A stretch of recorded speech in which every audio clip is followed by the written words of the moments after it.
Hello, नमस्कार। कैसे हो? बढ़िया। तो first of all very good evening to all. हमारा लास्ट लेक्चर जो था उसमें चैप्टर 4 के कुछ एक्सरसाइज के क्वेश्चंस हमने किए थे, प्लस कुछ इलस्ट्रेशंस भी हमने किए थे। आज वहाँ से थोड़ा सा आगे बढ़ना है। चैप्टर 4 जो है वो शायद आज हमारा ख़त्म हो जाएगा अगर हम थोड़ा सा देखें तो जहाँ पे न्यूमेरिकल्स की बात करते हैं तो उसके लिए थोड़ा फॉर्मूला अगर आपका क्लियर है तो आपको समझने में ज़्यादा आसानी रहेगी। उसका बेसिक पॉइंट ऑफ व्यू हम समझने का ट्राई करेंगे, और उसके बाद अगर पॉसिबल होगा, अगर टाइम अलाउ करेगा, तो we go for the new chapter, that's the chapter 5, laws of motion. अब लॉज ऑफ मोशन ऐसा है जहाँ से आपको बाकी के चैप्टर्स अगर आपके थोड़े क्लियर है, जैसे कि थर्ड और फोर्थ है, तो आपको चैप्टर 5 समझने में ज़्यादा मज़ा आएगा। ठीक है, तो आज चैप्टर 4 की जो एक्सरसाइज है उसको कंप्लीट करते हैं और उससे थोड़ा सा आगे बढ़ते हैं। देखो, लास्ट टाइम जो हमारा डिस्कशन था वहाँ पे हमने इसके इलस्ट्रेशंस को कंप्लीट किया। एक्सरसाइज के आई थिंक बताए कि 1 to 7 यानी 1 to 4 जो है वो तो ट्रू फॉल्स वाले, और ऐसे ही थोड़ा T.P यानी टाइम पास टाइप था, मतलब ट्रू फॉल्स या तो कॉन्सेप्चुअल बेस था जिसमें पढ़ने वाले क्वेश्चंस थे। ठीक है, तो आई डोंट थिंक सो उसमें कोई ज़्यादा एफर्ट्स मेरी एंड से मुझे देने चाहिए, वो आप करो तो भी पता चल जाए, वैसा ही था। ओके, और जिन लोगों ने इलास्ट्रेशंस को सही तरीके से समझा है उसको एक्सरसाइज बहुत ही इजी लग सकता है। अगर ऐसे काम करोगे तो आपका काम बहुत ही आसान और अच्छा हो सकता है। ठीक है, तो यहाँ पे मैं थोड़ा सा आगे बढ़ता हूँ, कहाँ तक हुआ था।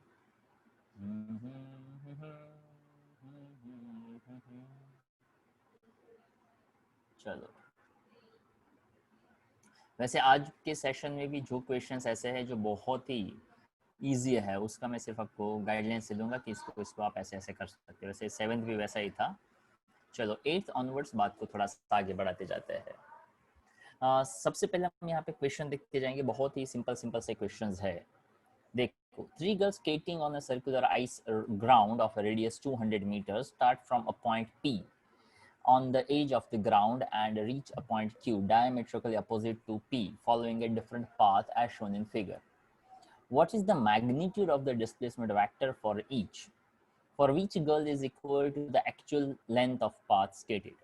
तो देखो यहाँ पे नीचे जब भी मैं समझाऊँ ना तो you have to be little bit more focused, कि अगर मैं जो समझा रहा हूँ तो आप मुझे देखते रहिए। ओके, आपको तो पूरा स्क्रीन दिख रहा होगा, आई कैन अंडरस्टैंड, पर आप ट्राई करिए कि जो मैं बोल रहा हूँ, जो मैं पढ़ रहा हूँ, आप भी वही देखें, ना कि क्या क्या दिया गया है, कैसे सॉल्व किया गया है, वो ही सबको आपको तो करना ही करना है।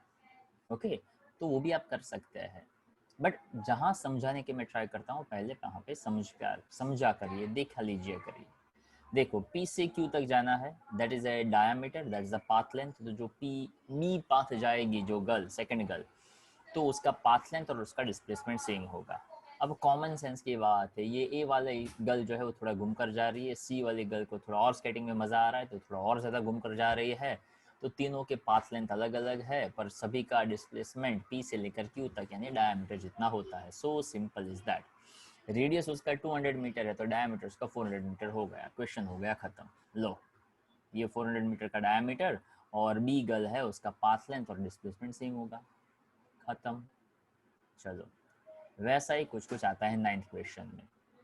9th क्वेश्चन के अंदर देखो, जिस फिजिक्स के अंदर जनरली एक ही बेसिक रूल आप अप्लाई करिए कि क्वेश्चन के अंदर दिए गए डेटा को अंडरलाइन करिए, नंबर 2 क्या दिया गया है और नंबर 3 क्या फाइंड करना है, बस इतने के ऊपर काम करेंगे तो ऑलमोस्ट क्वेश्चंस आपसे हो सकते हैं। पहले थोड़ा खुद का थॉट प्रोसेस डालने का, थॉट प्रोसेस डालने के बाद देखने का कि क्या हमने जो सोचा वो बरोबर है कि नहीं है। अगर कुछ डिफर करता है तो हम उसको अलग तरीके से भी सोच सकते हैं, उसमें कोई बुरी बात नहीं है। ओके, जो दिया हुआ तरीका है उसको पहले एक्सेप्ट करिए, उसको पहले डाइजेस्ट करिए, और उसके बाद ऐसा सोचिए कि ऐसा अगर कुछ और होगा। Okay, generally generally 11th 12th में फिजिक्स को जो स्टूडेंट्स को प्रॉब्लम आता है उसका सबसे पहला रीजन, जो दिया गया है उसको समझने की बजाय मैक्सिमम स्टूडेंट्स यही ट्राई करते हैं कि ये तो ठीक है, इसके जैसा कुछ क्या आएगा, इसके जैसा कुछ और क्या आएगा। अरे यार, इसके जैसा कुछ नहीं आएगा, पहले ये जो दिया है उसको तो तू देख। कितने अपने 11th के एग्जाम्स दी, कितने अपने 12th बोर्ड के एग्जाम्स दी है अभी कोई?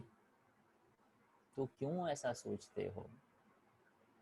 ओके, नहीं, वो मैथ्स में क्या होता है, एक ये मैथ्स है, नहीं, पर वो केमिस्ट्री में एक रिएक्शन, ये केमिस्ट्री है, व्हाई यू कंपेयर? ओके, जब कंपैरिजन करनी है तो ऐसा सोचो ना कि यार केमिस्ट्री मज़ेदार आता है, समझ में आता है, मैथ्स भी आ जाता है, तो फिजिक्स नहीं वो नहीं आता, तो क्यों उसमें ऐसा क्यों नहीं सोच सकते? जहाँ पे जितना सोचना चाहिए उतना सोचिए, मज़ेदार चीज़ है। ओके, जो बताया जाए उसको एक भरोसे के साथ बात को आगे बढ़ाइए। जितना वो करेंगे काम उतना आपके लिए ज़्यादा फायदेमंद रहेगा। बाकी इसके जैसा, इसके जैसा, इसके जैसा नहीं, ये आता है सही तरीके से, अगर ये पूछा जाएगा तो नीट एंड क्लीन परफेक्शन के साथ लिख पाओगे, हाँ या ना? ओके, जनरली स्कूल्स जो है, अगर 50 मार्क का पेपर हो ना, तो 45 मार्क्स जो है वो सेम टू सेम में से ही होते हैं। 5 मार्क की वेरिएशन के लिए क्यों इतना ज़्यादा दिमाग को वेस्ट करने का? और अगर 45 पे आपका ग्रिप है तो 5 मार्क का जो वेरिएशन है उसमें भी आपको समझ में आ ही जाएगा। बट जनरली हम क्या सोच लेते हैं, तो कि जो कोई भी पूछा ही नहीं जाता है, जिसका कोई ठिकाना ही नहीं है, क्यों? तो कि वो हमें डर देता है, वो हमें कहीं दूर ले जाता है, और वो हमें एक अजीब सा कॉन्फिडेंस देता है कि हाँ वो मुझे नहीं आता है, बाकी तो चलो खैर ठीक है, हाँ वो मुझे नहीं आता है, बाकी सब ठीक है। तो ट्राई करिए, आइडेंटिफाई करिए कि आपको मज़ा सच में किस में आता है, जब भी कुछ समझ में आए तब, या काफ़ी कुछ ना आए तब। ज़्यादातर स्टूडेंट्स को उसमें मज़ा आता है, हाँ ये नहीं आता है, मज़ा आ गया। ऐसे मज़े लेंगे तो पेपर भी वैसा ही होगा जिसमें कुछ नहीं आएगा और मज़े ही मज़े रहेंगे। तो मत सोचिए ऐसा। चलो यहाँ पे travel from a centre O of a circular of radius 1 kilometre and reaches a point P. तो यहाँ पे ऐसा दिया गया कि एक सर्कल है, सर्कल पे कोई सेंटर है। ओके, तो वहाँ पे क्या करने का, तो कि ऐसा एक सर्कल बना दो, ऐसा कुछ इमेजिन करो, वैसे यहाँ पे भी दिया होगा, अभी बता देता हूँ। ये सेंटर है, ये रेडियस है। Okay, after cycling along the 1/4 of the circumference, उसने बोला ना 1/4, तो 1/4 तो यार यही रहेगा। तो ये P है, ये Q है, और 1/4 बोला है, 3/4 बोलते तो इस रास्ते से जाता, 1/4 बोला है तो इस रास्ते से जाएगा। Return to the centre of the park along QO, मतलब O से गया P, P से गया Q, Q से आया O, जहाँ से स्टार्ट किया वापस वहीं पे आ गए। Then what is the displacement? Displacement is 0। If the total time taken is 10 minutes, minutes को आप कन्वर्ट कर सकते हो सेकंड्स में, किलोमीटर को कन्वर्ट कर सकते हो मीटर्स में। नेट डिस्प्लेसमेंट, तो डिस्प्लेसमेंट यानी कितना हुआ, तो कि कहाँ से स्टार्ट किया ओ से, कहाँ पे पहुँचा ओ पे, then what is the displacement, क्योंकि यार डिस्प्लेसमेंट तो हो गया 0, ताकि जहाँ से स्टार्ट किया वापस वहीं पे आया।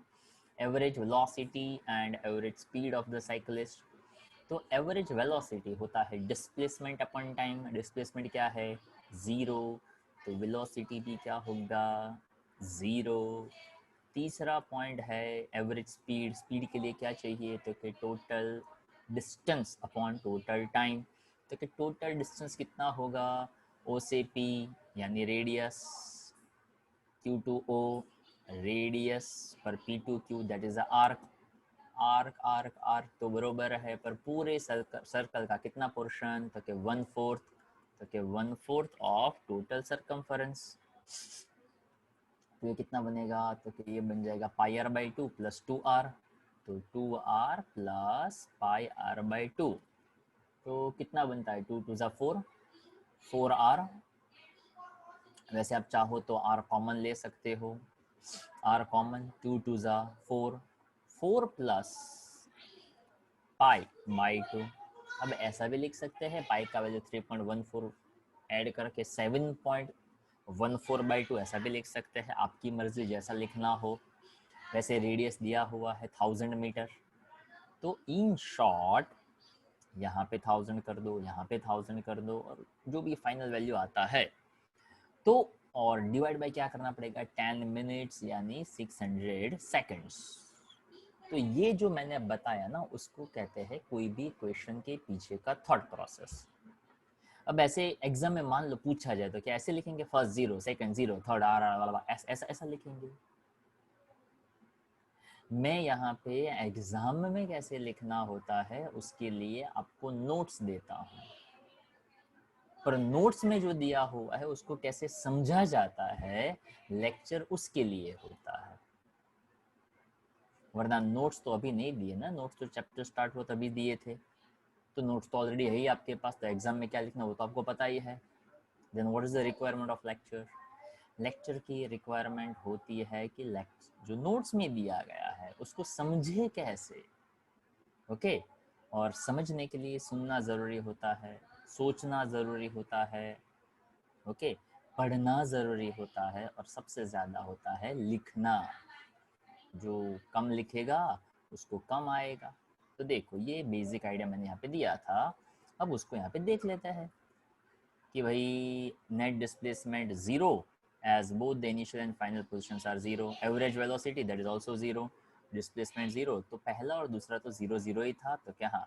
अब देखो तीसरे में मैंने बताया था r+r+2 पे ir/4, तो हो गया वही का वही। यहाँ पे दिया है 25/7 किलोमीटर, मैंने मीटर में कन्वर्ट करने को कहा, किलोमीटर में रखो। यहाँ किलोमीटर में रखा तो इस मिनट्स को आवर्स में कन्वर्ट कर दिया, तो ये आंसर किस में मिला, किलोमीटर पर आवर में मिला। अगर आप उसको मीटर और सेकंड में रखते तो आपको आंसर किस में मिलता, मीटर पर सेकंड में मिलता। And it's never like that कि सर हमारे मार्क्स कहाँ कटेंगे। अरे यार तू पढ़ने पे फोकस कर, मार्क्स अपने आप आ जाएंगे। मार्क्स है ना वो बाय प्रोडक्ट होती है, ओके, पर वो थोड़ा समझना डाइजेस्ट करना डिफिकल्ट होता है। तो मार्क्स का किलोमीटर पर आर या मीटर पर सेकंड से कोई लेना देना नहीं है, बट लेना देना है एक ही सिस्टम ऑफ यूनिट्स में होना। अगर आप डिस्टेंस को किलोमीटर में रखते हो, टाइम को मिनट्स में लेते हो, तो किलोमीटर पर मिनट वो कोई क्या बोलते हैं यूजुअल यूनिट्स नहीं बना स्पीड का। या तो किलोमीटर पर आर में रखो या तो मीटर पर सेकंड में रखो। आप दोनों ही चीज़ यूज़ कर सकते हैं, मीटर पर सेकंड वाला भी आंसर वैलिड रहेगा और किलोमीटर पर आर वाला आंसर भी वैलिड रहेगा, तो उसका कोई टेंशन आपको नहीं लेना है। आई होप इट्स क्लियर। मैंने आई थिंक पहले भी कहा था कि नोट्स आपके सामने है, क्वेश्चन आपके सामने है, मैं जो समझाता हूँ अगर आपको लग रहा है कि आपको मेरे साथ पैरेलल पैरेलल लिखना है तो आप मेरे साथ साथ लिख सकते हैं, जो पॉइंट्स आपको अच्छा लगे उसको नोट डाउन कर सकते हैं। अदरवाइज लेक्चर के ख़त्म होने के तुरंत बाद अगर शायद आपका कोई और दूसरा लेक्चर ना हो या तो कोई और दूसरा काम ना हो, तो आप सेम डे अगर होमवर्क कर देते हो एटलीस्ट एक बार देख लेते हो। अगर वीडियो भी एक बार पूरा स्पीड में देख लेते हो कि आज के दिन में क्या क्या किया, ओके, या तो जो मैं बताता हूँ वो नोट्स में एक बार रिफर कर लेते हो फटाफट, होमवर्क पूरा कर देते हो तो दी बेस्ट, उससे ज़्यादा अच्छा और कुछ नहीं है। पर अगर वो नहीं कर पाते हो तो एटलीस्ट अगर आप इतना भी कर देते हो तो आपका 90% काम आज के आज हो जाता है। अगर आज का कल करोगे और कल का परसों पे जाओगे तो थोड़ा डिफिकल्ट हो जाता है आपके लिए। ताकि यहाँ पे ये समझने जैसा था, जो थॉट प्रोसेस लगानी थी न्यूमेरिकल मैंने समझा दिया, वो समझाने के बाद तो अभी लिखना वो आप ही का काम आता है। अगर आप उसमें डिले करोगे तो काम आपका बिगड़ता है। चलो उसके बाद यहाँ से आगे बढ़ते हैं नेक्स्ट क्वेश्चन की ओर। नेक्स्ट क्वेश्चन क्या कहता है, नेक्स्ट क्वेश्चन ऐसा कहता है on an open ground a motorist follows a track that turns to his left by an angle of 60 degree after every 500 meter. Starting from a given turn, specify the displacement of the motorist at the third, sixth, and eighth turn.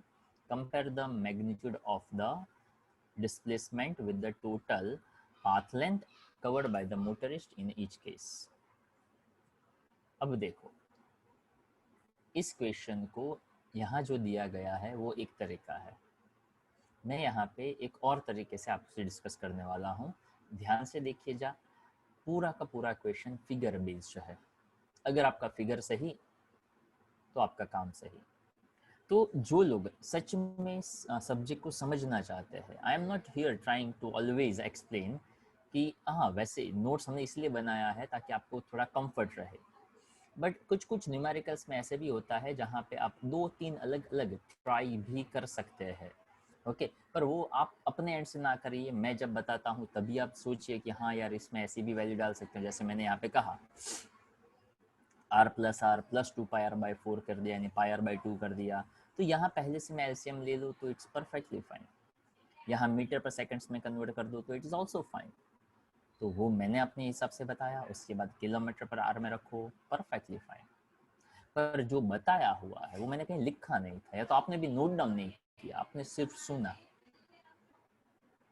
तो सुनने से वो understanding है वो develop होना चाहिए कि kilometre को मीटर में कन्वर्ट करे, मिनट्स को सेकंड्स में कन्वर्ट करे, तो ऐसे लिख सकते हैं।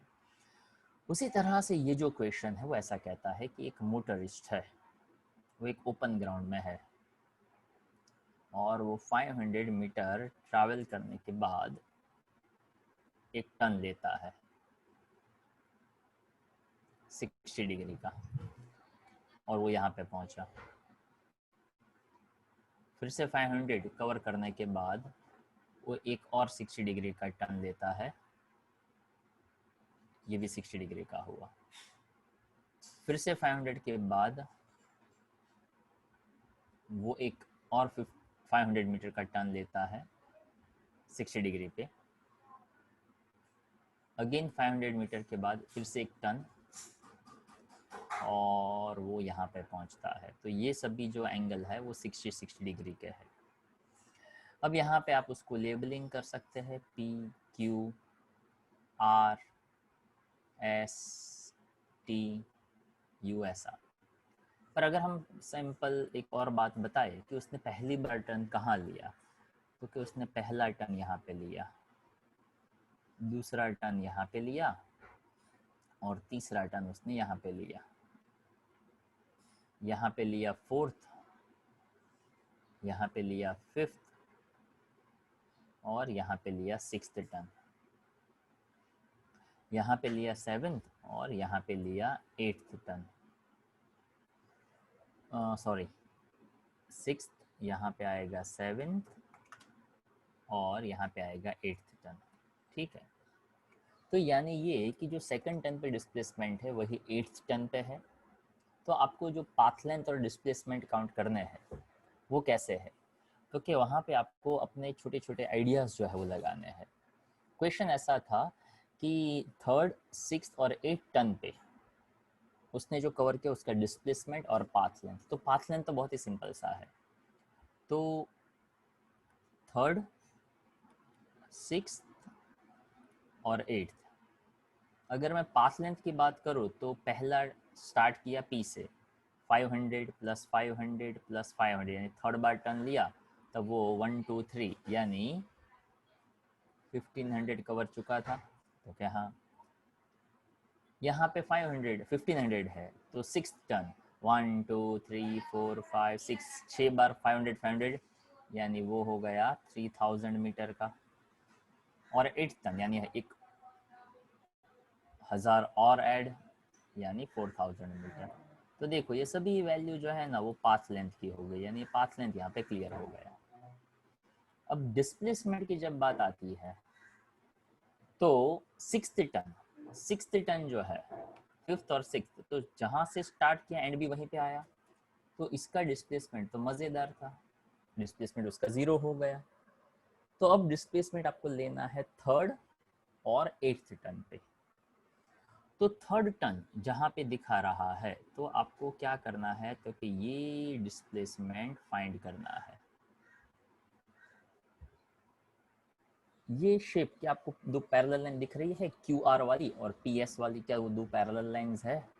कह सकते हो पैरेलल लाइंस, तो हाँ कह सकते हैं। अगर मैं यहाँ पे ऐसा करूँ कि ये जो पी क्यू लाइन है ना, वो पी क्यू लाइन से पैरेलल मैं ऐसा एक लाइन यहाँ पे बना सकता हूँ क्या? तो क्या हाँ बना सकते हो, ऐसे कोई गलत तो नहीं है। और मैं यहाँ पे ओ कह दूँ तो क्या आपको P Q R O parallelogram दिख रहा है? तो क्या हाँ दिख रहा है। अगर वो पैरेललोग्राम हो सकता है तो साइड्स का वैल्यू भी तो सेम हो सकता है, यानी ये भी 500 बनेगा, ये भी 500 बनेगा, ये भी 500 बनेगा, और ये भी तो 500 ही था। ओके ओके,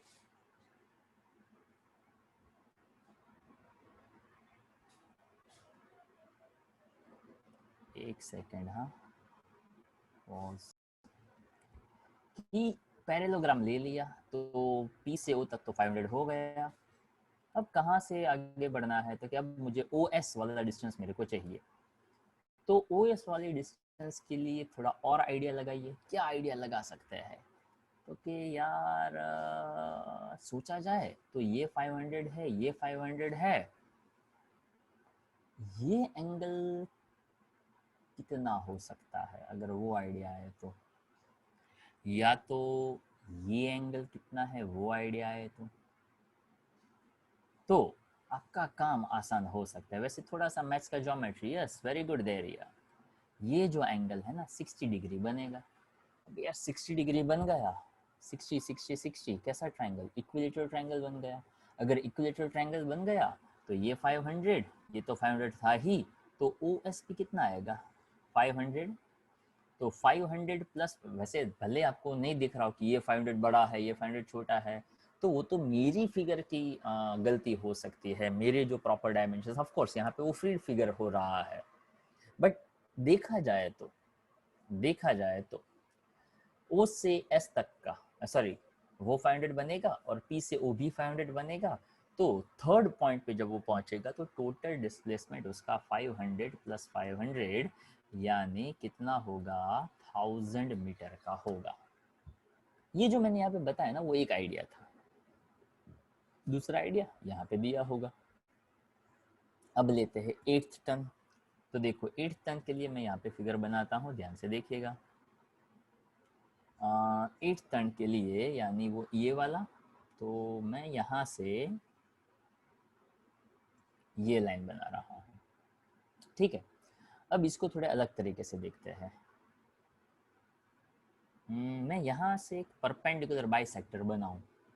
तो देखो ये आपको ये हॉरिजॉन्टल लाइन दिख रही है, तो क्या हाँ टोटल एंगल कितना होगा, तो क्या 180, उसमें से 60 निकल गया, तो ये एंगल होगा 120, 120 का बाइसेक्टर, यानी ये एंगल होगा दोनों 60 60 के एंगल बनेंगे।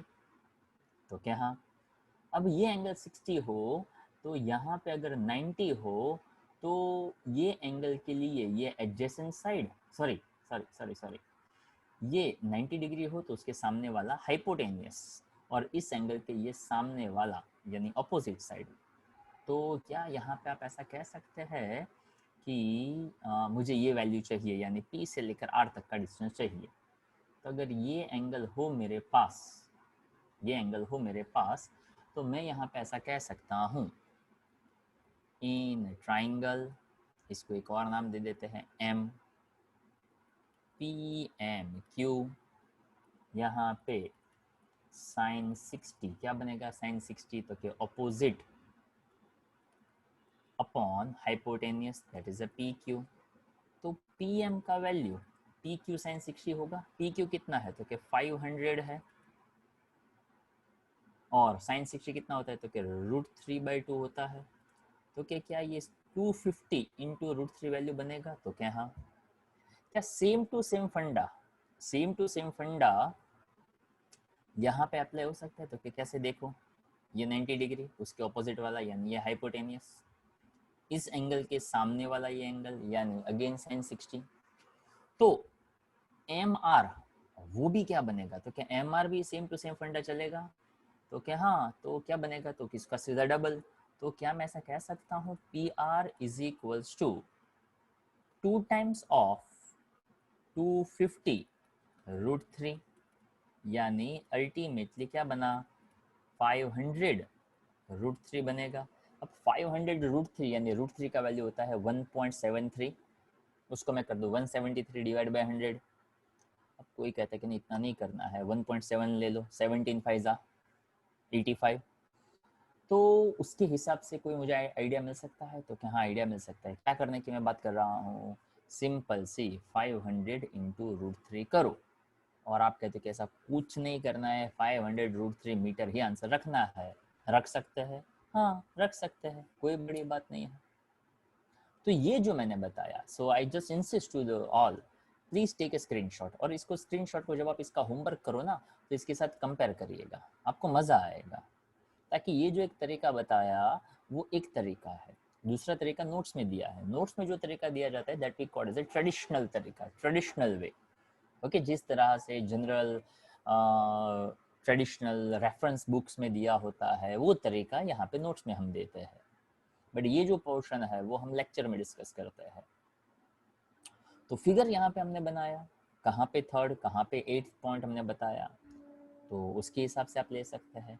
अगर मैं क्यू पॉइंट को स्टार्टिंग पॉइंट कह दूँ, ध्यान से सुनिएगा, मैं क्यू पॉइंट को स्टार्टिंग पॉइंट कह दूँ तो थर्ड कहाँ पे आएगा, तो के क्यू से मैंने स्टार्ट किया ना, तो के क्यू आर, आर पे पहला, एस पे दूसरा और टी पे तीसरा टर्न आएगा। ऐसा कर सकते हैं? हाँ कर सकते हैं, कोई प्रॉब्लम नहीं है। क्या एस से पहला टर्न ले सकते हैं? तो हाँ ले सकते हैं, कोई प्रॉब्लम नहीं है। पर इसके अलावा मतलब ये जो हेक्सागोन बना उसके अलावा कोई पॉसिबिलिटी है तो कि नहीं, कोई पॉसिबिलिटी नहीं है। डिस्टेंस और डिस्प्लेसमेंट सेम बनेंगे तो क्या, हाँ कहीं से भी स्टार्ट करो, आंसर जो है वो कैसा रहेगा, सेम ही रहेगा। तो देखो थर्ड पे 1500, 3000 एंड 4000, डिस्प्लेसमेंट 1000, 0 और 500√3। ओके, अभी यहाँ पे हम इसके जो आंसर है उसके साथ कंपेयर कर लेते हैं, देख लेते हैं। तो देखो ऊपर यहाँ पे जो फिगर था ना, वो फिगर में पहले आप देख लो, देखो ये फिगर है ना, वहाँ पे यहाँ से स्टार्ट किया नीचे से। ओके, तो यहाँ पहली बार टर्न बताया, बी पे पहला, सी पे दूसरा और डी पे तीसरा। तो देखो यहाँ पे भी बनाया तो पैरेललोग्राम ही, तो क्या हाँ ये जो फिगर था उसको थोड़ा सा ऐसा टिल्ट करके देखो ना, तो ये जो फिगर है मेरा बनाया हुआ वो सेम टू सेम बनेगा, ताकि सिचुएशन तो डिफरेंट नहीं होने वाली है ना। वो हेक्सागोन का हेक्सागोन ही बनेगा, 60 डिग्री पे टर्न मार रहा है तो इक्वेटर ट्रायंगल के इक्वेटर ट्रायंगल ही बनेगा। हाँ देखने में डिफरेंसेस आ सकते हैं। ओके, अगर मान लो मैंने यहाँ पे साइन 60 लिया, वहाँ पे वो कैसे भी करके उसने cos 32 टाइम्स बताया, अब cos 30 and sine 60 will be same. Okay, मतलब कान ऐसे पकड़े या घुमा कर पकड़े, बात तो एक ही बनती है, पर देखने का नजरिया थोड़ा सा अलग रखा तो उसको हम समझेंगे, तो एक माइंड जो है वो थोड़ा सा अलग तरीके से सोचना सीखेगा।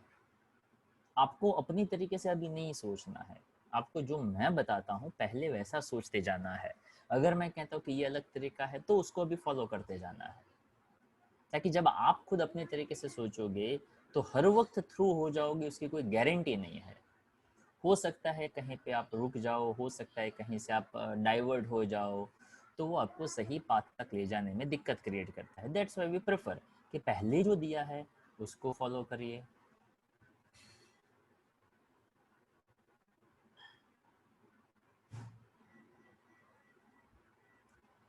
तो देखिए ये आ गया आपका 1000 मीटर, ये आ गया 1.5 यानी 1500, उसमें ऐड कर दिया, एक सेकंड, हाँ 1000 मीटर आ गया, टोटल 1 किलोमीटर, कहाँ से कहाँ तक का, तो क्या थर्ड टर्न पे, तो थर्ड टर्न पे यहाँ पे ओके दैट्स अ डिस्प्लेसमेंट, ये रहा हमारा 1000 मीटर। पहला आंसर थोड़ा आपको क्लियर कट नहीं दिख रहा होगा पर जस्ट मैं यहाँ पे क्लियर करवा दूँ, ये रहा डिस्प्लेसमेंट 1 किलोमीटर यानी 1000 मीटर, पाथ लेंथ 50, मतलब इन शॉर्ट थर्ड टर्न पे 1000 मीटर, 1500 मीटर या तो 1 किलोमीटर एंड 1.5 किलोमीटर।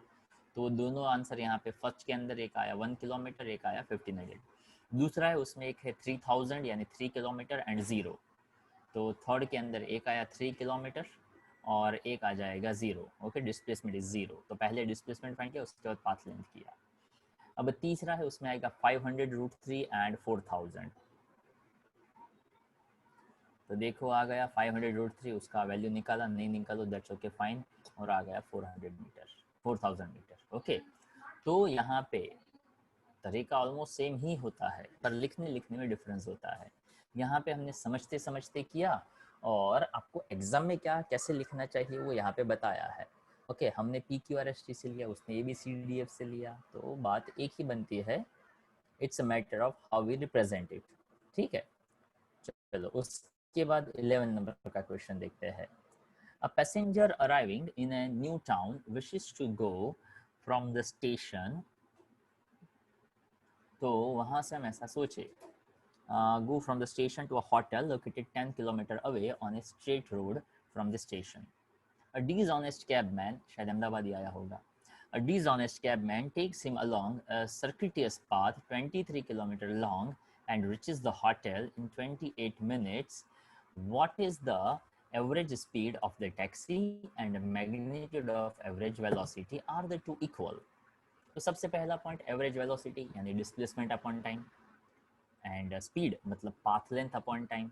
तो देखो एक्चुअल में डिस्प्लेसमेंट 10 किलोमीटर का था और उसने कवर किया 23 किलोमीटर, मतलब कवर करवाया गया। तो पाथ लेंथ 23 है पर टाइम तो उसने 28 मिनट से लिया ना, तो एक में आएगा 10/28, एक में आएगा 23/28, तो दोनों सेम नहीं होंगे। तो एवरेज वेलोसिटी, एवरेज स्पीड दोनों डिफरेंट डिफरेंट रहेंगे, ताकि दोनों में डिस्प्लेसमेंट और पाथ लेंथ अलग अलग है। तो अगर मान लो आपको एवरेज स्पीड फाइंड करनी है, तो एवरेज स्पीड के लिए लेना पड़ेगा आपको पाथ लेंथ अपॉन टाइम। बस इसमें ध्यान क्या रखना है, एक किलोमीटर में है, एक मिनट्स में है, या तो किलोमीटर को मीटर में कन्वर्ट कर दो और मिनट्स को सेकंड्स में कन्वर्ट कर दो, पहला तरीका। दूसरा, किलोमीटर एज इट इज रखो, इस मिनट्स को आवर्स में कन्वर्ट कर दो तो किलोमीटर पर आवर मिल जाएगा। दोनों ही चॉइस है, दोनों में से कुछ भी आप कर सकते हैं, पर किलोमीटर और मिनट सेम टू सेम नहीं रखना है। और यूनिट आप किलोमीटर पर मिनट रखो तो सही नहीं रहेगा, ताकि एक्सेप्टेड यूनिट्स और किलोमीटर पर आवर और मीटर पर सेकंड, तो वो बात का ध्यान रखना है। आपने उतना ध्यान रख लिया तो इट्स बेटर फॉर यू। तो आई होप क्लियर हो चुका होगा। तो ये 11th आप डायरेक्टली होमवर्क में करेंगे तो भी पता चल जाएगा, ताकि पहले केस में 23 डिवाइड बाय 28 मिनट्स उसको आवर्स में कन्वर्ट कर दिया। दूसरे केस में डिस्प्लेसमेंट अपन टाइम, तो 10 7/15 उसके हिसाब से आ जाएगा। डेफिनेटली देख सकते हैं दोनों का आंसर अलग अलग आता है, तो स्पीड और एवरेज वेलोसिटी यहाँ पे सेम नहीं रहेगा। 12 नंबर का क्वेश्चन है वो, इसके जैसे क्वेश्चन हम देख चुके हैं। रिलेटिव वेलोसिटी का कॉन्सेप्ट है वो गर्ल वाला, बॉय वाला, इसको कहते हैं रेन प्रॉब्लम। ओके, तो यहाँ पे हमारा वो बेसिक अंडरस्टैंडिंग क्लियर है कि रेन ऊपर से नीचे आता है, बॉय है वो ऐसे जा रहा है, या तो यहाँ पे खड़ा है, या तो विंड आ रहा है, तो उसके हिसाब से उसको बचने के लिए छाता कहाँ पे किस एंगल पे रखना चाहिए। ओके, तो ये रेन प्रॉब्लम है, तो ये भी आप होमवर्क में करेंगे, ठीक है। ये ऑलरेडी आपने आगे के इलास्ट्रेशंस किए होंगे तो ये समझ में आ जाएगा। और जनरली एक्सरसाइज के क्वेश्चंस है, उसमें ज़्यादातर क्वेश्चंस हम स्टूडेंट्स को ट्राई करने के लिए खुद देते हैं। हाँ, उसमें कोई प्रॉब्लम हो तो we can work out on that, but generally अगर इलास्ट्रेशंस आपने सही तरीके से किए हैं तो उसको आप इजीली समझ सकते हो। आई होप इट्स क्लियर। तो देखिए यहाँ पे क्वेश्चन नंबर 13 है, a man can swim with the speed of 4 kilometre per our in still water. ऐसा भी एक क्वेश्चन मैंने नोट्स के अंदर, मतलब पार्ट 2 के अंदर दिया हुआ है। How long does he take to cross the river 1 kilometer wide if the river steadily at 3 kilometer per hour? And he makes his a stroke normal to the river current, and how far from the river does he go when he reaches the other bank? मतलब part 2 के अंदर जो question दिया था उससे थोड़ा अलग situation create कर रहा है। यहाँ पे ऐसा है, ये रिवर बैंक है, यहाँ से स्टार्ट करके उसको यहाँ पहुँचना नहीं है। पार्ट 2 में जो दिया था उसमें क्वेश्चन ऐसा था कि यहाँ से स्टार्ट करके उसको एकदम सीधा पहुँचना है, तो उसको जंप कहाँ करना पड़ता, तो कि साइड में। ये क्वेश्चन उल्टा है कि वाटर फ्लो रिवर फ्लो इस डायरेक्शन में है, अब वो परपेंडिकुलर ही स्ट्रोक्स ले रहा है, तो वो इधर नहीं पहुँचेगा, वो पहुँचेगा किधर, तो कि इधर। तो सबसे पहला पॉइंट क्या है, तो कि ये कितना वाइड है, तो कि ये है 1 किलोमीटर। उसका स्पीड कितना है, तो कि 4 किलोमीटर पर आवर। तो कितना टाइम लेगा, तो कि distance upon speed. Distance 1 kilometre, speed है 4, तो 1/4 आवर में वो पूरा रिवर क्रॉस करेगा। ताकि ये वाला स्पीड था 4, डिस्टेंस था 1 किलोमीटर, तो 1/4 आवर में यानी 15 मिनट में वो रिवर क्रॉस करेगा। पर 15 मिनट तक वो स्विमिंग कर रहा है, ओके, और वो 4 किलोमीटर पर आवर की स्पीड से स्विमिंग, पर वो पानी की वजह से तो 15 मिनट तक वो रिवर में रहा, 15 मिनट तक उसने रिवर के फ्लो को फेस किया, तो कितना हॉरिजॉन्टल डिस्टेंस ट्रैवल करेगा, तो उसके लिए इस रिवर का स्पीड 3 किलोमीटर पर आवर, कितने टाइम तक उसने स्विमिंग किया, तो कि 1/4 तक। तो 3/4 किलोमीटर तक वो एग्जैक्टली यहाँ से 3/4 किलोमीटर यानी 0.75 किलोमीटर एग्जैक्टली जो उसका अपोजिट एंड होगा वहाँ से वो 0.75 किलोमीटर रिवर का फ्लो है उस डायरेक्शन में वो जाएगा। है सिंपल सा आइडिया। तो ये जो मैंने लिखा है उसको अगेन मैं बता दूं, इसको कहते हैं समझने का आइडिया, इसको मैं कहता हूँ जस्ट थॉट प्रोसेस। एग्जाम में पूछा जाए तो ऐसा फिगर ड्रॉ करो 1 kilometre t equal to d by v, d equal to 3 × 1/4 3/4 kilometre. गलत क्या है इसमें, तो क्या कुछ गलत नहीं है, पर क्या पूरे मार्क मिलेंगे, तो क्या नहीं। क्यों, आपने लिखा वो भी हमने लिखा, तो क्यों पूरे मार्क नहीं, तो कि भाई मैं मार्क के लिए मैं नहीं लिखता हूँ, मैं समझाने के लिए लिखता हूँ। मैं यहाँ पे बोलते बोलते लिखा कि क्यों t is equals to d by v आया, तो वो आपको नोट्स में दिया जाता है कि ये 1/4 आवर आए उससे पहले आपको क्या क्या लिखना चाहिए।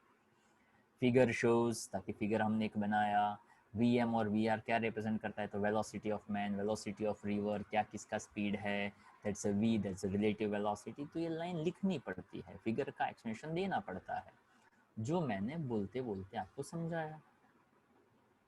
उसके बाद time take to cover the river distance, that is A C with velocity this and that, time taken by the man crosses the river. और उसके बाद आता है ये फॉर्मूला का टाइम, और आ गया 15 मिनट्स। तो क्या, हाँ, तो ये एक लाइन लिखने के लिए मैंने काफ़ी कुछ बोला, और आपको इस एक लाइन लिखने से पहले काफ़ी कुछ लिखना पड़ता है।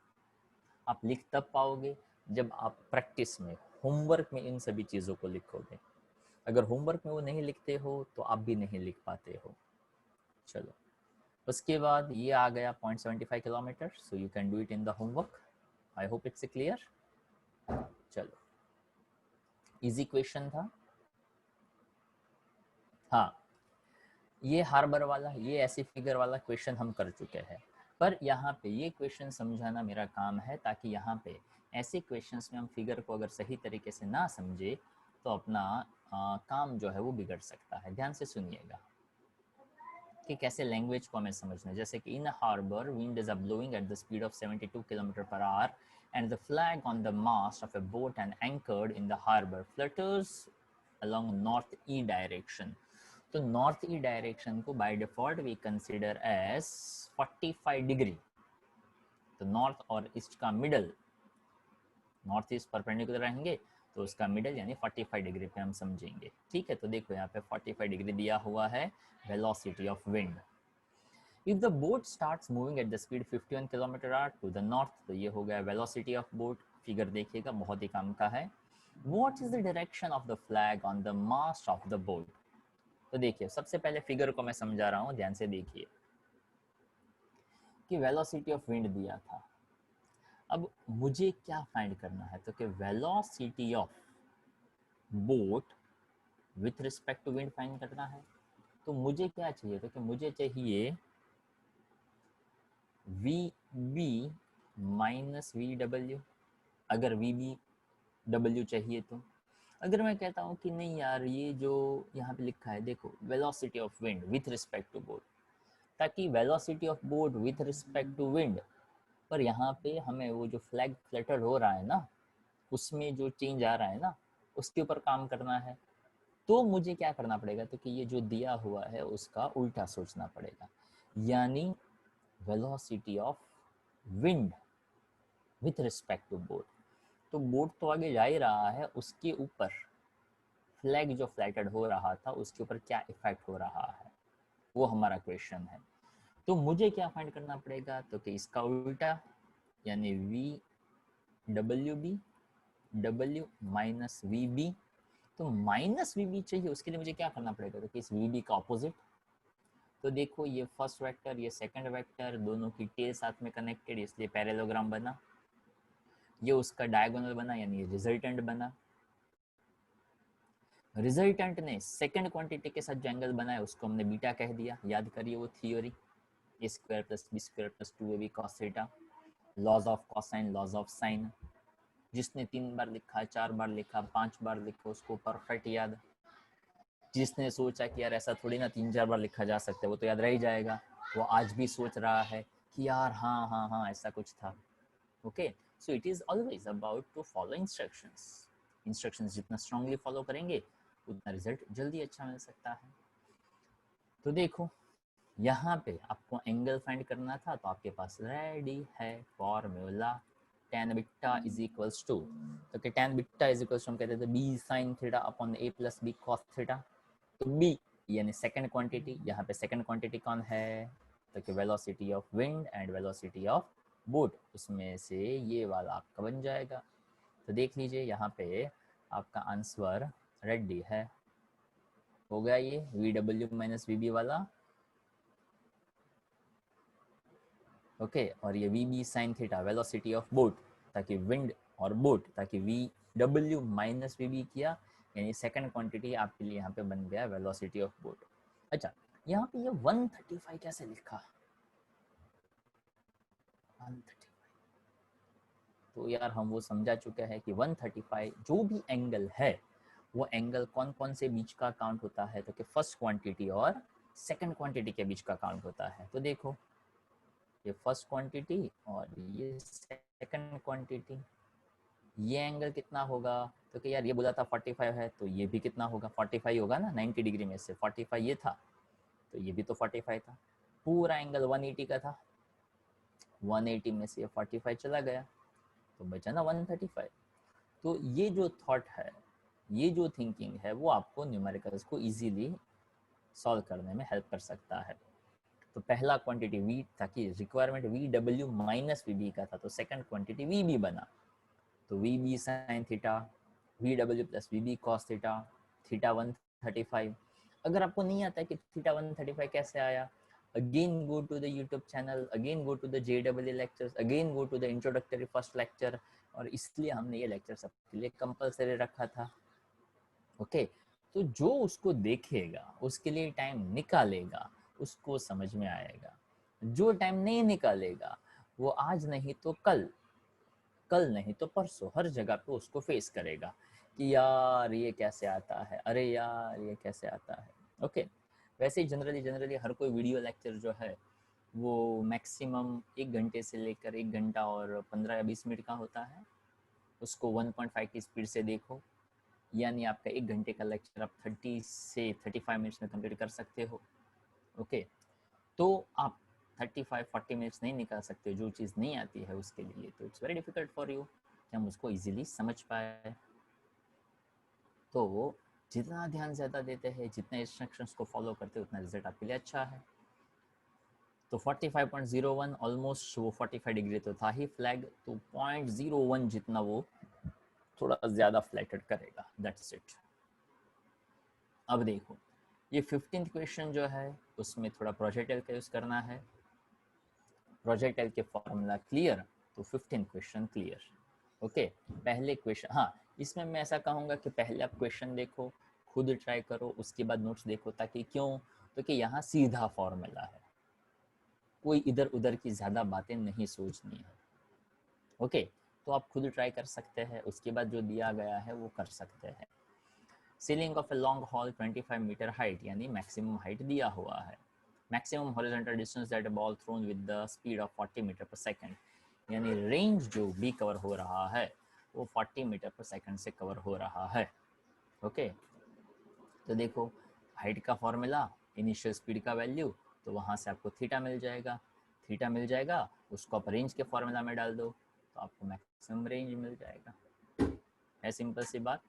तो ये क्वेश्चन आई इंसिस्ट कि आप वो ट्राई करिए, पता चल जाएगा। सेम वे 16 नंबर का क्वेश्चन भी वैसा है। A cricketer can throw a ball to a maximum horizontal distance of 100 metre. How high above the ground can the cricketer throw the same ball.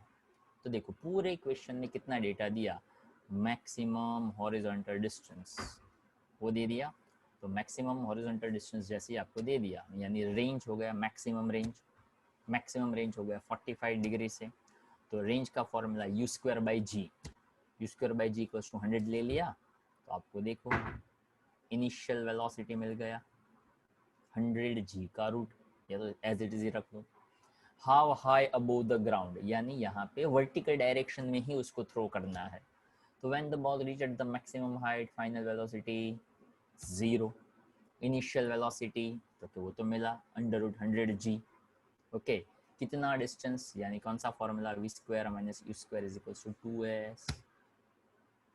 तो न्यूमेरिकल्स जो है वहाँ पे ऐसा कभी नहीं होता है मैं लिखूँ तो आप सॉल्व करें तो आप लिखो, हाँ होता है। ओके, बट जो इंस्ट्रक्शंस दी जाए, ओके, अगर आप यहाँ पे अभी पढ़ रहे हो तो नोटबुक पेन पेपर के साथ बैठने का, जैसे ये क्वेश्चन स्टार्ट करो थोड़ा फटाफट सॉल्व करने का।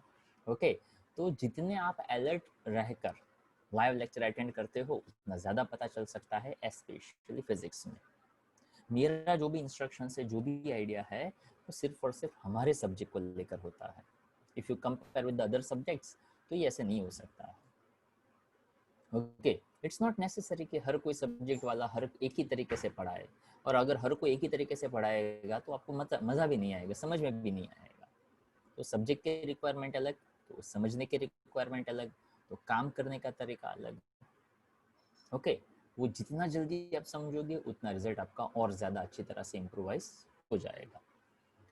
तो यहाँ पे क्वेश्चन हमने देखा, उसके ऊपर एक थॉट प्रोसेस लगाया, थोड़ा काम अच्छी तरह से करने के लिए हमने इसलिए नोट्स के पैरेलल काम लिया। अदरवाइज मुझे क्या करना पड़ता था कि मेरे सामने आप अभी हो फिर भी नहीं हो। अगर मैं कहता हूँ कि चलो इसको कैलकुलेट करो, तो आप कैलकुलेटर से कैलकुलेट करते, कुछ बताते, उसमें मैं कुछ वैल्यू डालता, फिर से आंसर निकालते।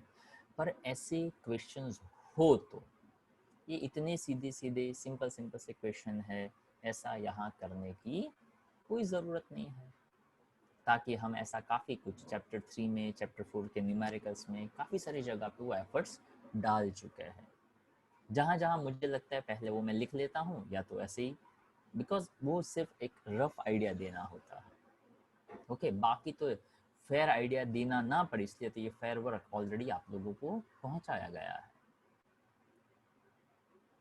चलो, आफ्टर दिस जिन लोगों ने पार्ट 2 का लास्ट क्वेश्चन किया उसको ये क्वेश्चन समझने में ज़्यादा आसानी रहेगी। A stone tied to the end of a string 80 centimetre long. देखो, अब यहाँ पे मैं कुछ लिखता जाऊंगा, समझाता जाऊंगा। इफ़ यू इंसिस्ट कि आपको मैं जो लिखता हूँ वो लिखना है तो साथ साथ लिखते जाइए।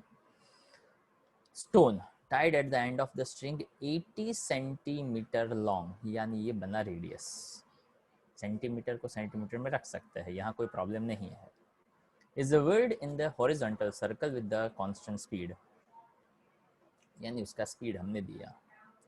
If the stone makes 14 revolution in 25 seconds, तो एक रिवॉल्यूशन के लिए जो टाइम लगता है उसको हम कैपिटल टी कहेंगे। What is the magnitude and direction of acceleration, तो ये वाला एक्सेलरेशन, सर्कुलर पाथ पे मिलने वाले एक्सेलरेशन को हम कहते हैं centripetal acceleration, v square by r। v is equal to होता है ओमेगा, v इक्वल टू वॉर याद हो तो omega square r square by r, r cancel, omega square into r। अब यहाँ पे इस ओमेगा के दो तरीके, या तो कह दो 2 पाई बाई टी, या तो कह दो 2 पाई एफ। अब ये जो डेटा दिया है 14 रिवॉल्यूशंस इन 25 सेकंड्स, उससे टाइम पीरियड मिलेगा, और टाइम पीरियड का उल्टा कर दो तो फ्रीक्वेंसी मिल जाएगा।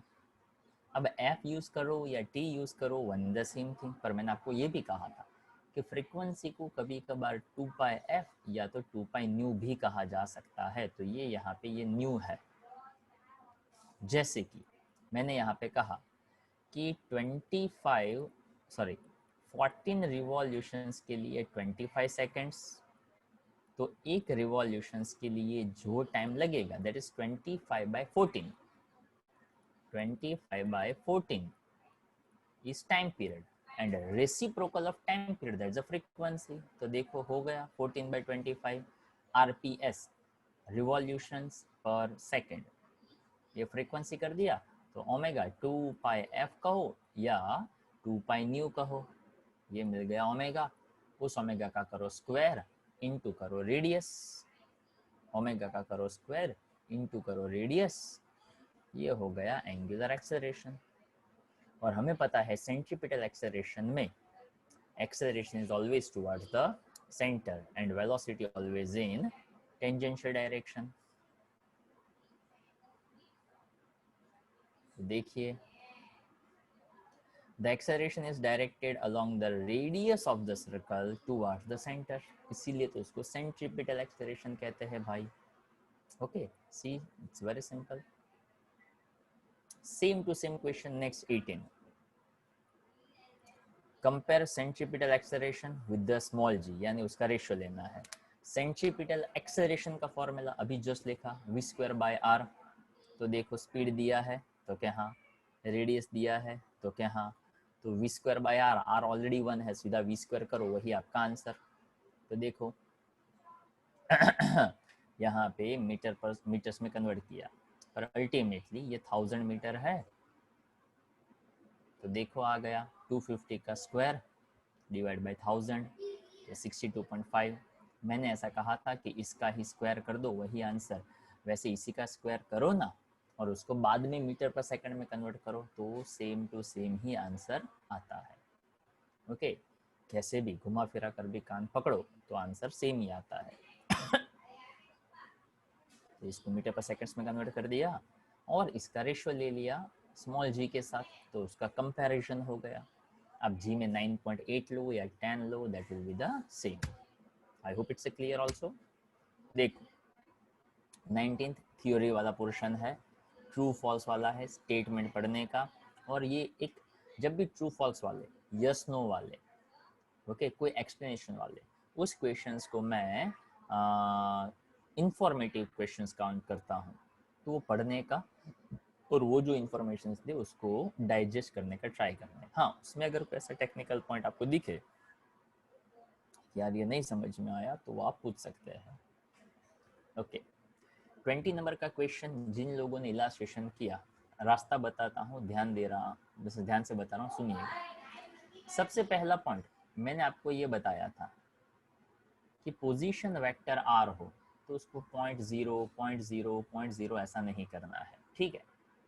तो यहाँ पे ये जो डेसिमल पॉइंट है उसका कोई रीजन ही नहीं बनता है। तो 3t आई कैप माइनस 2t स्क्वायर जे कैप प्लस 4k कैप। आपको चाहिए स्पीड, वेलोसिटी, ओके, और मैग्नीट्यूड यानी स्पीड, और सिर्फ v यानी वेलोसिटी। तो पोजीशन दिया हो, वेलोसिटी कैसे निकालेंगे, तो कि डिफरेंशिएशन करने से, तो dr/dt। देखो, तो ये जो नोट्स में दिया जाता है वो एक ट्रेडिशनल तरीका होता है।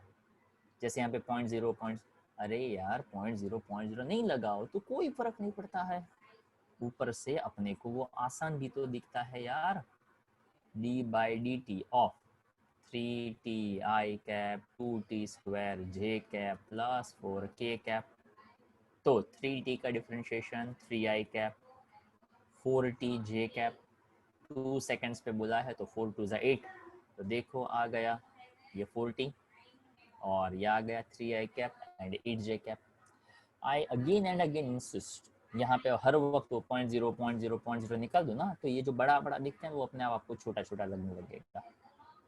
और under root 3 square plus 8 square कर दो तो वो उसका स्पीड हो जाएगा एक्सेलरेशन के लिए। तो कि ये वेलोसिटी के इक्वेशन का फिर से एक और बार डिफरेंशिएशन करो, 3 0 हो गया, 4t का सिर्फ 4 हो गया, खत्म हो गई बात। क्लियर? बट ये जितना मैंने स्पीड में बताया, जितना इजीली बताया, वो रिक्वायरमेंट आपकी होनी, मतलब वो फुलफिल होनी चाहिए कि आपने पार्ट 2 का यही एग्जैक्ट इसी के जैसा क्वेश्चन था। ओके, वेलोसिटी फाइंड करो एक्स, और ये सभी क्वेश्चन ऐसे हैं जो एग्जाम के पॉइंट ऑफ व्यू से 100% पूछे जैसे क्वेश्चन है। बहुत स्ट्रॉन्ग पॉसिबिलिटी कि अगर कुछ नहीं तो ये तो क्वेश्चंस पूछे ही जाएंगे। और अभी जो हम नेक्स्ट टेस्ट लेंगे उसमें पूरा का पूरा ही चैप्टर रखने वाला हूँ मैं, ओके, ताकि इसमें न्यूमेरिकल्स जो है या थियरी है, उसमें प्रोजेक्टाइल वगैरह है, वो सब पे आप अच्छी तरह से ग्रिप है वो लगा सकते हैं, कोई इतना डिफिकल्ट नहीं है।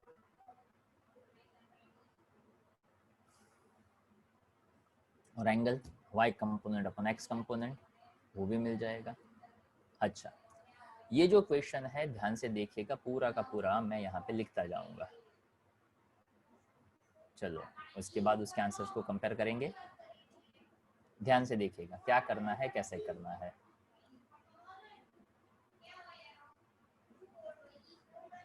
Particles start from the origin at t equal to 0 second with velocity 10 j cap meter per second।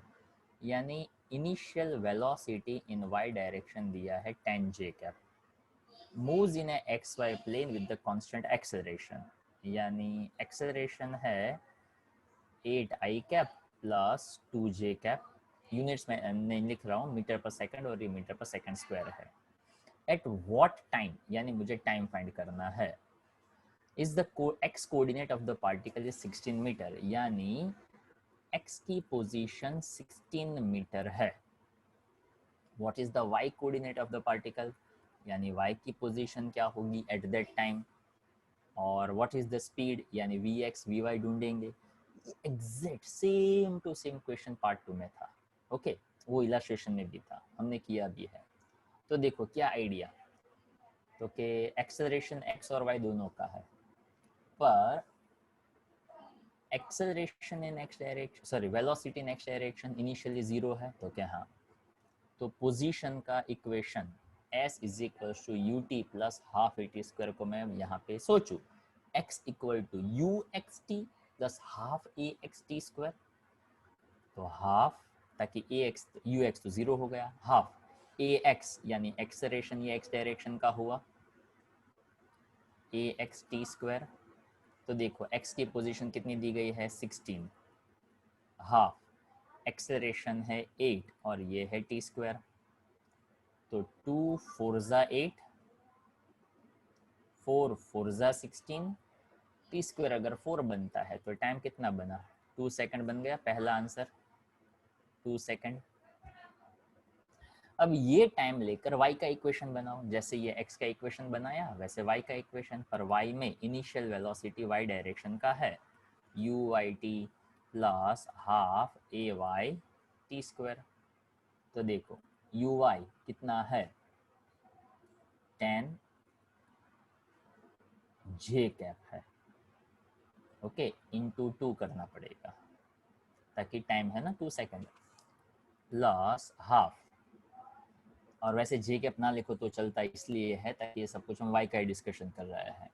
Acceleration in y direction वो भी है 2, ये भी 2 का स्क्वायर और वो भी जे कैप, ऑब्वियस है ताकि सब कुछ y डायरेक्शन में है। 2 2 कैंसिल, 10 2 जा 20 और ये आ गया 4, यानी ये बन गया 24 मीटर। ये हो गया आपका दूसरा आंसर। अब क्या करना हुआ, तो क्या फाइंड करना है उसका स्पीड। तो देखो स्पीड के लिए मैं यहाँ पे एक वेक्टर के फॉर्म ले रहा हूँ मैं, क्यों, तो क्या अलग अलग वो u v x v y ना फाइंड करना पड़े इसलिए। तो वेलोसिटी इनिशियल x डायरेक्शन का तो है ही नहीं, y का है सिर्फ 10 j कैप, एक्सेलरेशन है 8 i cap plus 2 j cap into T करूँगा, t है 2 सेकंड, तो 8 2 जा 16 i कैप, 2 2 जा 4 j कैप। तो देखो तो ऐसा मैं कह सकता हूँ 16 i cap plus 14 j cap. तो ये वेलोसिटी बना, इसका स्पीड यानी क्या करना पड़ेगा under root first component square plus second component square, यानी under root 16 square plus 14 square करेंगे तो उसका आंसर आपको मीटर पर सेकंड में मिल जाएगा। तो ये क्वेश्चन भी स्ट्रॉन्ग से स्ट्रॉन्ग पॉसिबिलिटी कि अगर इस क्वेश्चन में से 4 मार्क में कुछ पूछना हो तो बेस्ट आंसर, बेस्ट क्वेश्चन। यहाँ पे 10j की बजाय 5j कर दे, 8i की बजाय 6i प्लस 3j कर दे, क्या फर्क पड़ता है, फंडा तो एक ही है ना। यहाँ पे x 16 मीटर दिया है उसकी बजाय y 16 मीटर दे दे तो क्या फर्क पड़ता है, क्यों, तो क्या अल्टीमेटली जो भी गेम खेलना है वो किसका है, काइनेमेटिक इक्वेशंस का है, किसका इनिशियल वेलोसिटी दिया, किसका इनिशियल वेलोसिटी नहीं दिया। अगर दोनों ही दे तो भी कोई प्रॉब्लम नहीं है, यहाँ पे नहीं दिया था इसलिए ux 0 बना, अदरवाइज x का इक्वेशन क्या बनता, तो कि ux t plus half a x t square, यहाँ ये t जल्दी मिल गया, वहां पे t का एक क्वाड्रेटिक इक्वेशन बनता, something t square plus something t plus something is equal to 0, और अल्टीमेटली t मिल जाता। उस t को आप कोई दूसरे इक्वेशन में डाल देते। तो इसको कहते हैं कुछ नया सीखना, इसको कह सकते हैं कुछ नया समझना। जो आप लोग सोचते रहते हैं कि कुछ नया, वो ये चीज़ होती है नया। बट उससे पहले ये जो गिवन है उसको सही तरीके से डाइजेस्ट करो, तो वो नए का फ़ायदा हो सकता है। सो आई होप इट्स क्लियर। तो देख लीजिए यहाँ पे टाइम 2 सेकेंड, दूसरा 24 मीटर और तीसरा 16 और 14 का रूट उसका स्क्वायर करके। ओके, तो यहाँ पे ये रहा, करते करते t बन गया 2 seconds. Okay, again I insist कि those who are interested they can take a screenshot. पहले ऐसा हो आप इसका स्क्रीनशॉट है वो ले लो, ताकि यहाँ पे मैंने अपने तरीके से डेफिनेटली जब भी मैं करूँगा तो थोड़ा बहुत तो नोट से डिफर करूँगा ही करूँगा। ओके, ज़रूरी नहीं हर एक में, पर कुछ कुछ जगहों पे थोड़ी बहुत कैलकुलेशंस यहाँ पे टेक्निकल पॉइंट्स होते हैं वो थोड़े अलग तरीके से प्रेजेंट करने का ट्राई करते हैं। क्यों? तो कि देखो यहाँ पे ये वेक्टर फॉर्म में दिया था, मैंने वो x और y के फॉर्म में लिखा, इसलिए हाँ ये position in x position in y उसने अलग अलग लिखा, मैंने पहले से ही x और y कर दिया था। देन आफ्टर वेलोसिटी निकाल दिया। ओके, पोजीशन के इक्वेशन का डिफरेंशिएशन पर उसकी कोई ज़रूरत नहीं थी, ultimately 16 square plus 14 square answer आ गया। तो आप चाहो तो ये तरीका, आप चाहो तो ये तरीका, दोनों ही वैलिड है। चलो आफ्टर दैट ये मस्त क्वेश्चन, एकदम छोटा एकदम सिंपल, कि यहाँ पे ऐसा बताया गया if i and j are unit vectors, यानी जिस चीज़ का वैल्यू 1 1 है, एक्स वाई प्लेन में है, magnitude and direction of i plus J and i minus J. तो मैग्नीट्यूड तो दोनों का same, under root first component square plus second component square, under root 1 square plus 1 square, 1 square plus 1 square, तो दोनों का answer √2। इसका x भी positive y भी पॉजिटिव, यानी 1045 बनेगा, यानी फर्स्ट क्वाड्रेंट में 45। इसका x पॉजिटिव है, y नेगेटिव है, यानी कौन सा क्वाड्रेंट? Fourth quadrant. तो फोर्थ क्वाड्रेंट में वो 45 डिग्री बनाएगा x एक्सिस के रिस्पेक्ट में, यानी यहाँ से 45 देखो तो पूरा घूमकर 315 आएगा।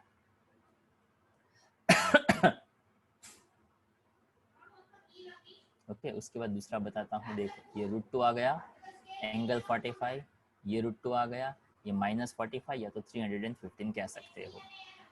अब ये वाला जो पॉइंट है, find the component of vector A along the direction of i plus J. ये जो है ना, इस चीज़ को मैं समझाने का ट्राई कर रहा हूँ कि ये क्या कहना चाहता है। कंपोनेंट किसका? तो कि स्मॉल a का, 2i cap plus 3j cap का, in the direction of i plus J. तो कि एक वेक्टर और ये दूसरा वेक्टर, उसको ध्यान से समझिएगा।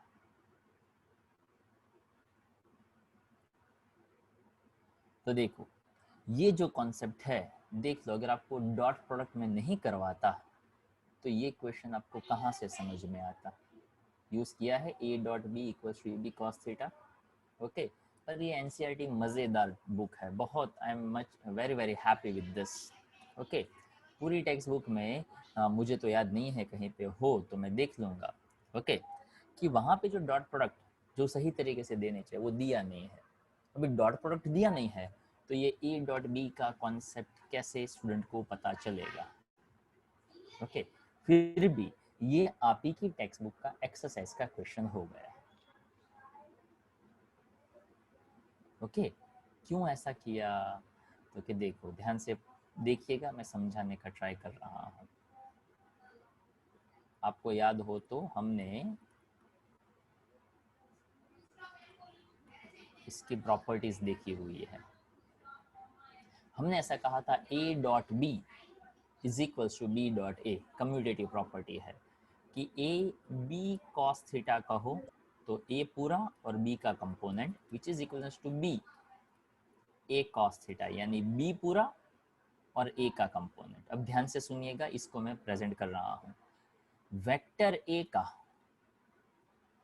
बी की डायरेक्शन का कंपोनेंट, यानी यहाँ पे अगर थीटा बनता तो ए का वैल्यू यहाँ पे आता ए कॉस थीटा, ताकि जिसने बनाया थीटा वो बनाता है cos theta.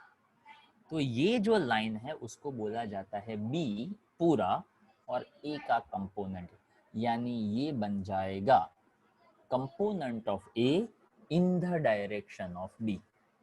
I repeat, component of A in the direction of B, जिसको मैं कहूँगा ए कॉस थीटा और बी।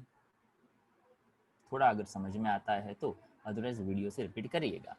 तो देखो, इसको मैं कह देता हूँ वेक्टर ए, इसको मैं कह देता हूँ vector B. Okay, then component of A in the direction of B, यानी क्या कहेंगे, कहा ना मैंने ए कॉस थीटा, उसको कहते हैं कंपोनेंट ऑफ ए। तो देखो अब आपके पास A dot B equals to A B cos theta ऐसा था, तो उसमें से ए कॉस थीटा को अलग रखो because it is a component of A. तो क्या होगा, तो कि A dot B upon B. अब देखो अगर आपको डॉट प्रोडक्ट नहीं आता, आई डॉट आई वन होता है, जे डॉट जे वन होता है, तो ये 2 1 ज़ा 2 3 1 ज़ा 3 कैसे पता चलता, पर मज़े करने का, टेंशन नहीं लेने का। तो देखो 2 आई कैप इंटू आई कैप 2 बना, 3 जे कैप इंटू जे कैप 1 बना, तो 2 प्लस 3 5 बना, और नीचे b का मैग्नीट्यूड √2 बना, under root first component square plus second component square, वो बनता है 5/√2। With the same way component of a in the direction of c, यानी a dot c upon c करते, तो वो यहाँ से क्लियर हो गया। Okay, so this is the basic idea कि हम उसको कैसे कर सकते हैं।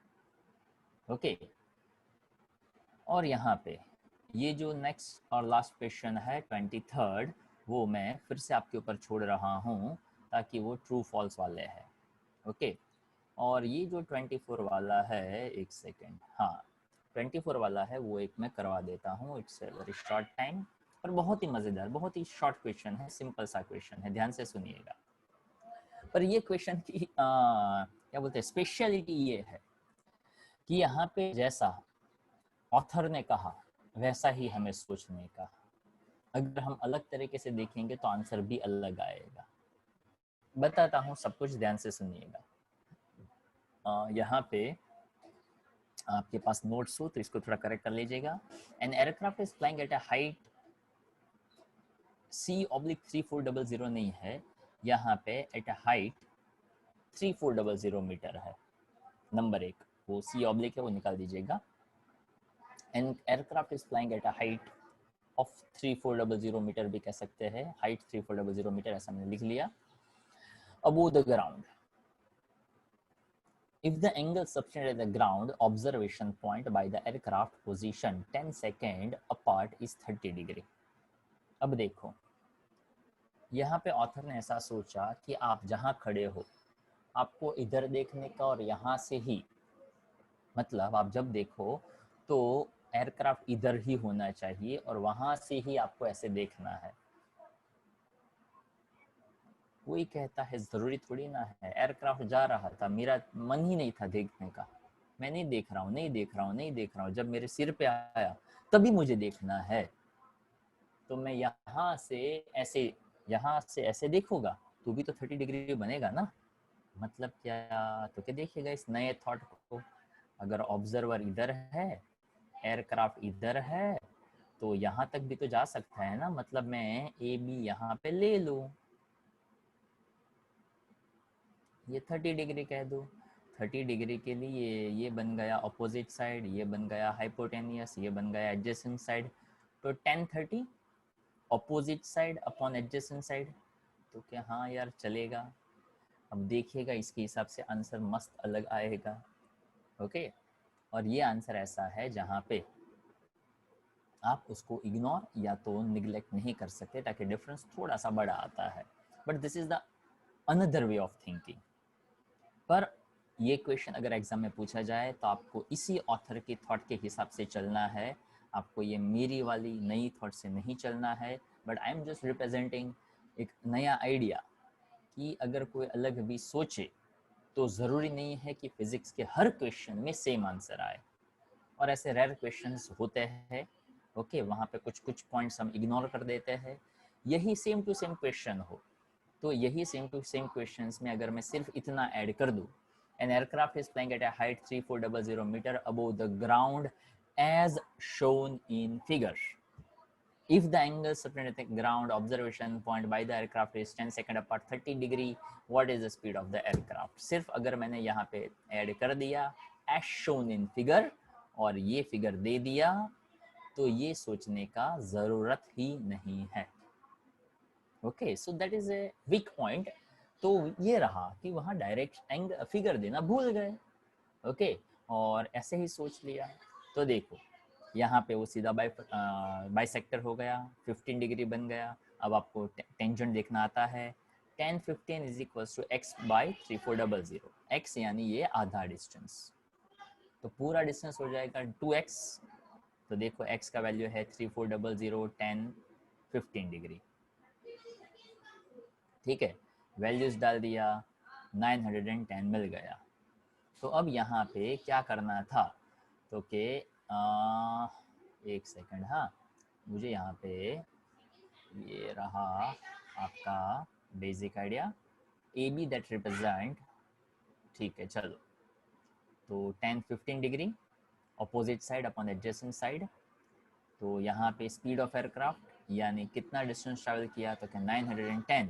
अब यहाँ पे आप ऐसा कहोगे कि इसका डबल नहीं किया, डबल नहीं किया तो कोई बात नहीं, स्पीड टाइम था ना उसको आधा कर दिया ना, तो one in the same thing.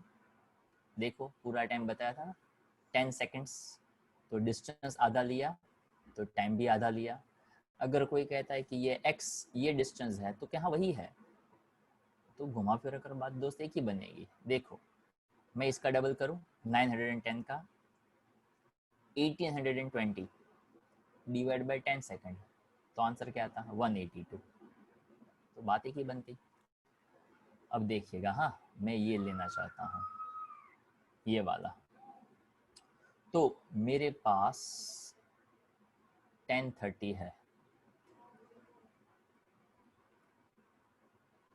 Is equals to A B upon A O है, तो ए बी का वैल्यू बन जाता है 3400 इंटू 1030।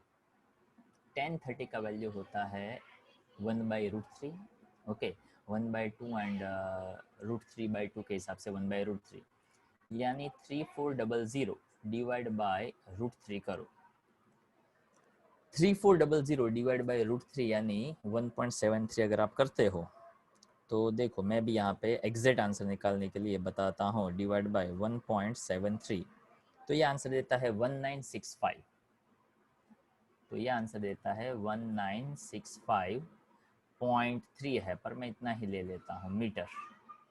तो ये जो डिस्टेंस यहाँ पे इसका डबल करने से 1820 मिल रहा था, उसकी बजाय 1965 मिल रहा है।